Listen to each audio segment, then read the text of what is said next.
Good morning. This is Dimitri Lascaris coming to you from Beirut, Lebanon on March 24th, 2024. Yesterday, I had the opportunity to approach the border between Palestine, otherwise known as Northern Israel, and Lebanon, accompanied by a young Lebanese journalist by the name of Hadi Hoteit. Hadi and I managed to gain access to the crusader-era fortress called Beaufort, or in the local language in Arabic, ash-Shaqif. This is not only famous for the role that it played in the struggle between the indigenous populations and the crusader invaders centuries ago, but more recently it was a point from which Palestinian militants put up resistance to the invasion of South Lebanon by Israeli forces. Quite heroic resistance, as a matter of fact, and you're going to hear about that during my discussion with Hadi from at the top of the Beaufort summit, from where we also heard a significant amount of military activity, explosions to be precise. There are now daily attacks taking place multiple times a day from both sides of the border on the other side. And after we left ash-Shaqif, we then went to the Lebanese city of Nabatieh, which is a few kilometers away from ash-Shaqif, and there we visited the site of an Israeli attack on a residential complex which killed a family of 6, including 4 children. The building, I was assured, had absolutely no military purpose, and from what I was able to see, that was the case. And then we moved on from there to another site of an attack in which a young man, a civilian, was killed. He was the owner and operator of a cafe, and the Israelis struck an empty building for no apparent reason right across the street from him, and he was killed by primarily by shards of glass that flew into his cafe and caused him to bleed to death. And his fiancée was 2 floors above him and came rushing down, and tragically she found him dead. We actually, upon arriving at that particular scene, we came upon the father of the son who was standing outside talking to some neighbors. We asked him if he was willing to be interviewed, but he declined to do so, and also did not want to be photographed. And then from there, we were hoping to see other sites, and in fact, we had a permit to cross the Litani River, south of the Litani River, which runs across southern Lebanon. That's the zone that has been hottest, where the most violence has occurred since October 7th. It's typically been in the conflicts between Lebanese militants, including Hezbollah, and Israeli invading forces, the area of the most destruction and violence in the decades-long conflicts between these two sides. So we had the permits to go, but Hadi judged that it was simply too dangerous because shortly before we departed from Beirut for the south of Lebanon, the Hezbollah forces apparently destroyed 2 Iron Dome units that were situated near the border, and the Israeli military had vowed to exact a high price for the destruction of these 2 Iron Dome units.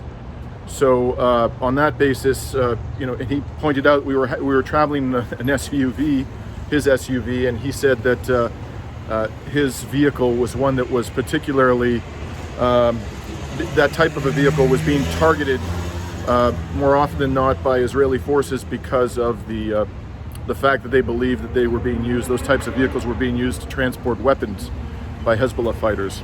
So at the end of the day, the closest we got to the Israeli border, the border of Palestine, I should say, was the visit to ash-Shaqif, and from there we could see the Israeli settlement of Metula.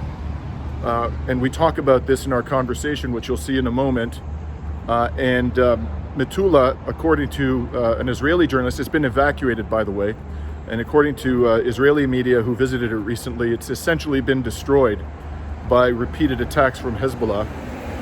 And what's really notable about this is something also that emerged from my conversation with Hadi, who comes from South Lebanon, who comes from the area of Arnun, is that after months of attacks from Hezbollah, and of course there have been many reprisals against primarily civilian targets by the Israelis have not attempted to invade Lebanon, and he says this is unprecedented.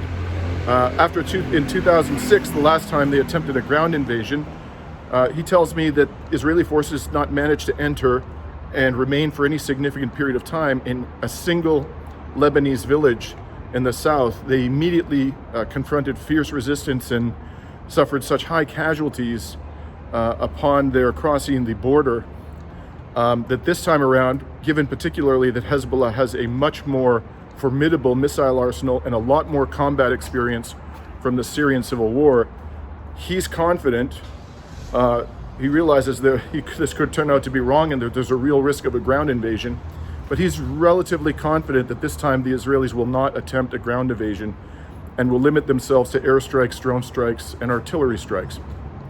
In any event, this report will begin by our visit to Shaqif Arnun and looking over the Israeli settlement of Metula, and from there we will drive into Nabatieh, which by the way is a city of about 100,000. I think it's about the 5th largest city in Lebanon, and we will visit the home of the family that was massacred by an Israeli airstrike, and then go on from there to visit the coffee shop where a young Lebanese man was killed by the destruction of a building across the street from his cafe. For now, this is Dimitri Lascaris, signing off from Beirut, Lebanon on March 24th, 2024. I know what interesting device that is. Okay. So this is Dimitri Lascaris on March 23rd, 2024. I'm here with Hadi Hoteit, just outside the village of Arnun. Thank you for speaking with me today. Thank you, Dimitri, for coming here to this very close area to the borders. And I understand you're a journalist, you're Lebanese, and you come from this area. Right? Yes, I'm from a nearby area here. So I was hoping, Hadi, you could explain to us a little bit about what we're seeing here. I understand that off in the distance, you heard the explosions right now, right? I did hear some. Yeah. Yes. That's it's happening artillery mainly. Quite regularly, I imagine nowadays. There's regular strikes coming from both sides. So here on this hill with the antenna in the distance, that's the Israeli settlement of Metula, correct? Yes, this is the closest Palestinian land to us right now. Yes. It's called, in Arabic we call it Isba' al-Jalil, the finger of Galilee. The settlement is obviously, you can see the houses right there. Right now, of course, there are only Israeli soldiers in the It's been houses. evacuated. Yeah, yes. Of course. Yes. And most of it is destroyed by the attacks of Hezbollah. And yes, this has been repeatedly struck by Hezbollah. The Israeli admitted it maybe 2 days ago. One journalist came to Metula and he said that the destruction is everywhere. All the Metula is destroyed. Mm-hmm. And the community between us, so Metula is there. There's a village right down there. What is that? That's a Lebanese village. What's the name of that village? The nearest place to Metula is Kfar Kila. Okay. So Kfar Kila, the houses that are on the other mountain, this is Kfar Kila. Now this follows Nabatieh, and this is Elay'a. Okay. Elay'a is a Christian village, by the way. Now, could you explain to us where we are here at this moment, where we're standing, and sort of the significance of this place? This hill has first of all, a very historical importance. The PLO fighters stood in this village in 1982 invasion, and they were able to fight the Israeli occupation forces because they used this street here.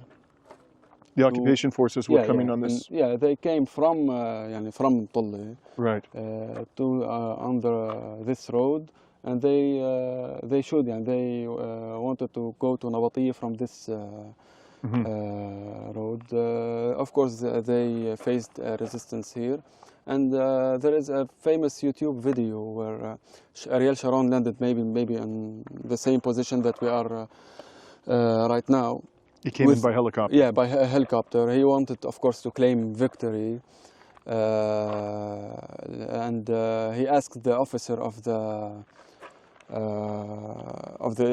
Israeli forces, like what happened here. He told him that nobody surrendered, and all the fighters fought until the last bullet. And this was shown on live television. Yeah, it's still there. I watched it on YouTube. Right.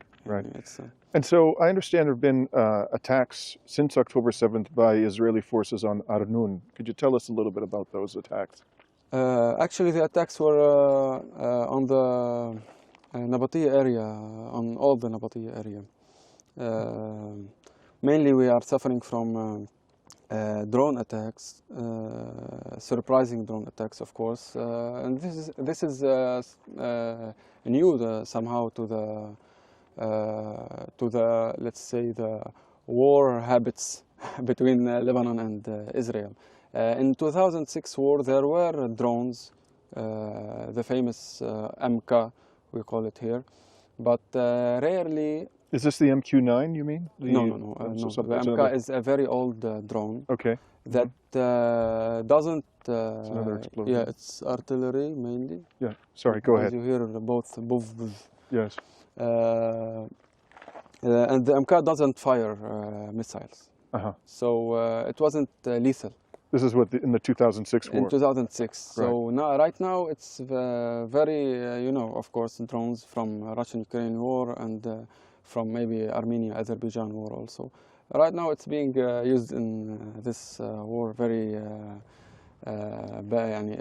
badly, because we have seen in Nabatieh civilians died. A whole family was massacred while they were eating dinner by a drone attack. And when did this happen approximately? Maybe exactly 1 month and a half from now, exactly, in 15th of Sha'ban. And what did the Israelis claim as a justification for this attack on this family? They claimed they were after resistance leader. And what other major attacks have occurred in the area of Nabatieh since October 7th? Maybe dozens of attacks happened in the Nabatieh area since 5 months from now. The most strongest attacks were carried, of course, but not by drones, but by the F-16s and the jets. Of course, this is another type of attacks, usually not as specific like hitting cars and hitting apartments, but this kind of attacks, of course, destroys a lot more than a drone missile. Right. It's usually carried against maybe some places that Israel claims that contain weapons or underground facilities. And when we were coming over here, you mentioned that an industrial facility was struck with something you referred to as a mini bunker buster. Near Kfur is a small village. It's a Muslim Christian village, by the way. It's located between Dwer and Toul and Kfar Joz in Nabatieh. Yes, it was attacked in I guess in November, October or November. They attacked an industrial facility, an aluminum industrial facility. Mainly nothing happened. Like if they claimed that they attacked the IDF, actually the IOF. They published that they attacked an anti-air system. A book, they claimed that it's a book system. An air defense system. Yes. Sorry, anti-air defense system. Right.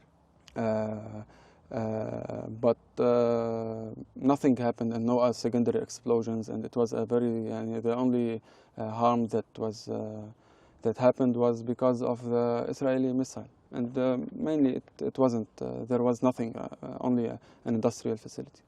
And the last thing I wanted to ask you, and I know this is going to be difficult to answer because war is very unpredictable, but do you think that this is going to escalate much more in the weeks and months ahead? What's your sense of where this is all heading?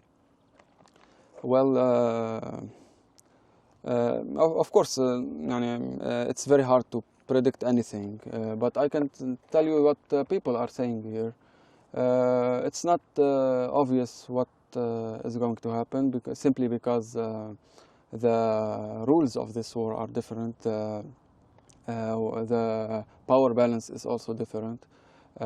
Israel is afraid of carrying, as you see, Israel was never took more than days to decide to go in an invasion or in a massive a ground invasion campaign, air campaign or ground campaign.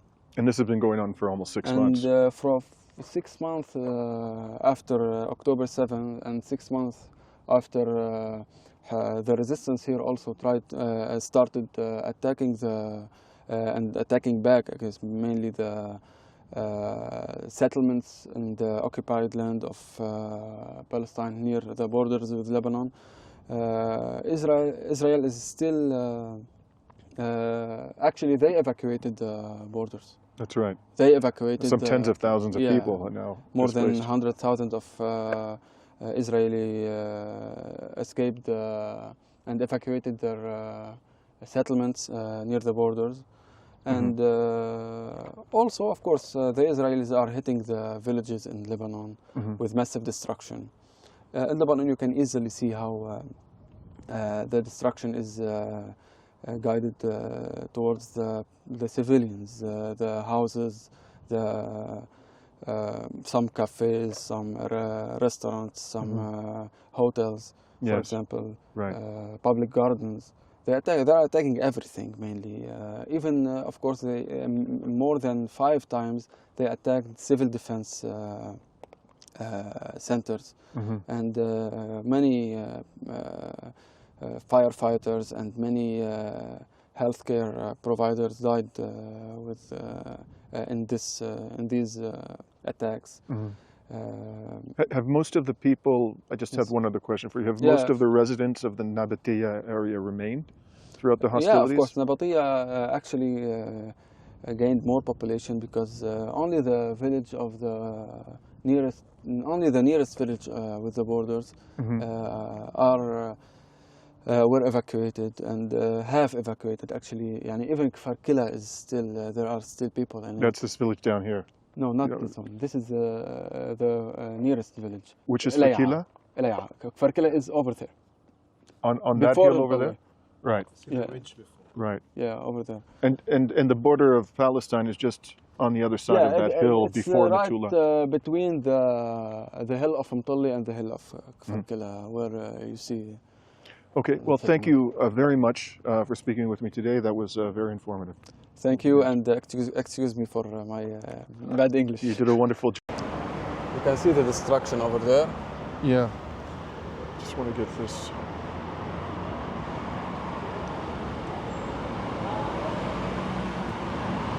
Oh, wow. My God. That is... What did they strike this with? Was this one of the mini bunker buster bombs? Yeah, mainly they are using, I guess, I read that they are using the GBU 39 maybe. This is what they used here. Come and see how it makes a hole in the rooftop. So see the hole? Yes. This is where it penetrated the house. See how many... So it came in from the roof of the building? Yeah, all the way down here, and it exploded here. As you see, the penetrations were 1, 2, 3 missiles, and I guess there is more than 3. And you can see the remains of the kitchen. Yeah, this is 4. This is the other one. Look at this. That was the dining room. You see this? And the kitchen?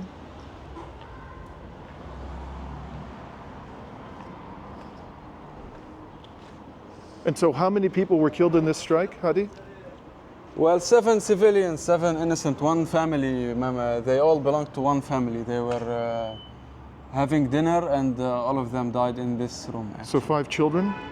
5 children, and no, actually 4 children, and I guess 2 parents and 1 of their relatives. And do you know which the age of the youngest child who was killed? No, they are maybe 10 and 8 years old, and I guess one of them is like less than 10 years old, maybe. Right. This is the. These are the deceased. The photos of them. And how many? This is a very young boy yes, here, but yes. As you see, it's. And this happened. 5 of them are women, mainly. Right. A mother and her children, her daughters. And this happened a month and a half ago. Yeah, a month and a half. And as you see, they targeted the building while you have apartments, civilian apartments. And so are people still living in this structure? Or of course not, because it might fall down. Yes, actually, it might collapse. So even these units here have been evacuated? Yeah, evacuated. It's all evacuated.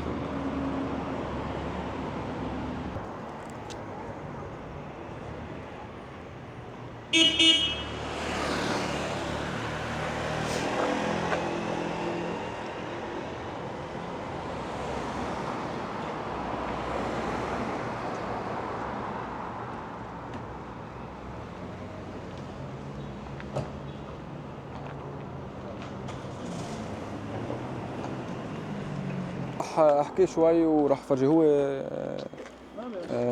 صحافي كندي يوناني موقفه مع المقاومه على الاخر يعني، وحتى فرجينا على عقوبات بكندا من وراء هذا الموضوع، وعم نعمل له جوله هيك قريبه لانه فينيش ياخذوا على الحدود اليوم مثل ما بتعرف شوي موتر. When did this happen, do you know approximately? امتى صارت الضربه؟ ايمتى صارت الضربه؟ من شهر 14 الشهر الماضي 14 14th of March. Was it struck by a drone? Not by a drone. It was a massive strike. The whole building was wiped out. You didn't see it. Across the street? Yeah, across the street. There was a whole building, 3 stages building. And was that whole thing used to be a building? Yeah, we are going there right now, and you will see.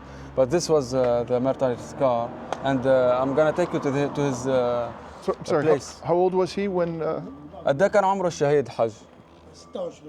26 years old. 26. Yes. And so was he in the vehicle or was he in the building? No, the vehicle was in front of his place.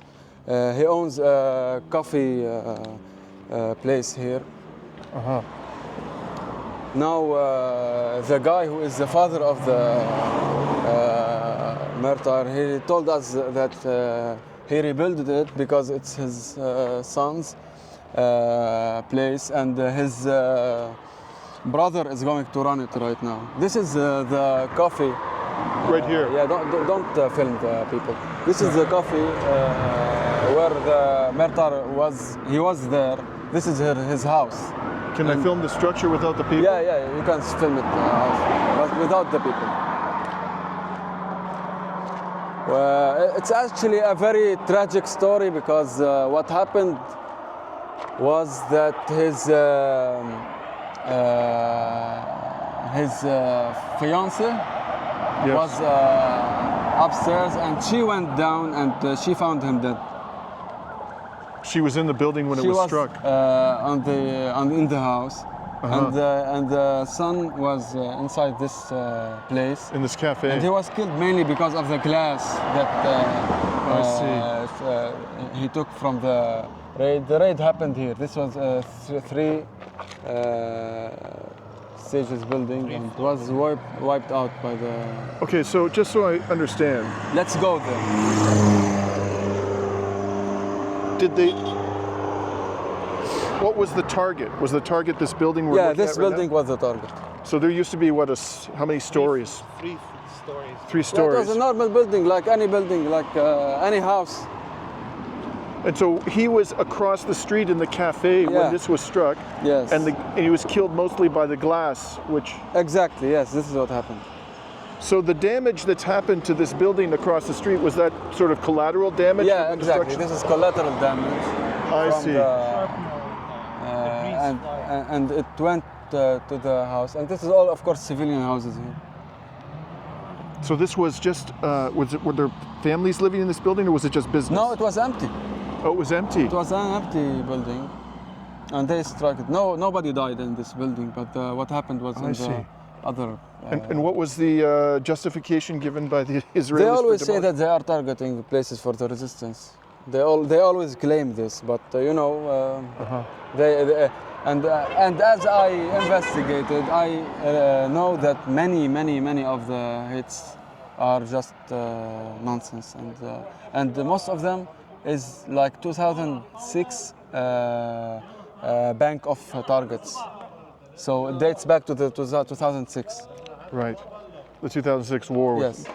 Is that the young man who was killed? Yeah, this is a photo of the murder. It's called Hassan Najm. And Hassan, last name is Naja? Yeah, Najm. Najim. Yes. Of course, you can see the Hezbollah sign because the family is pro Hezbollah, but he wasn't a militant. He wasn't fighting. Combatant, right? Yeah. Right. Exactly.